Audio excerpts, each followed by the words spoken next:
আসসালামু আলাইকুম। আজ বিশেষ এক তাজা খবর নিয়ে আপনাদের সামনে হাজির হলাম।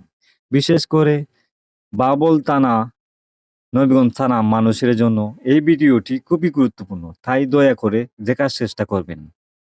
শ্রীমঙ্গল থানা অবস্থিত হাইলাউড়ে গিয়েছিল হাজার হাজার দর্শক মাছ মারার জন্য। এলাকার কিছু মানুষ প্রভাবশালী নেতাকল মিলে ওদেরকে বাধা দিয়েছে, হুমকি দামকা দিয়ে বাড়িতে চলে যাওয়ার জন্য নির্দেশ দিয়েছে। এই এলাকার মানুষজনে বলেছে, আমাদের এলাকার মানুষ ছাড়া অন্য এলাকার মানুষ মাছ মারা নিষেধ। তাই ওরা নিরুপায় হয়ে বাধ্য হলো বাড়িতে চলে আসা। দেখেন, হাজার হাজার টাকা খরচ করে হাজার হাজার গাড়ি নিয়ে চলে গিয়েছিল মাছ মারতে, কিন্তু এলাকার মানুষজন অপমান করে কথা শুনিয়ে ফিরে ফিরে যেতে বাধ্য করলো। দেশ ও বাইরে থেকে যারা এই ভিডিওটা দেখছেন, অবশ্যই দয়া করে শেয়ার করে দিবেন।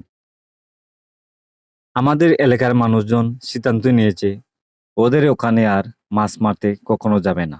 তাই বন্ধুরা, বাবুল থানা, নবীগঞ্জ থানা মানুষের কাছে এই ভিডিওটা পৌঁছলে অবশ্যই শেয়ার করে দিবেন।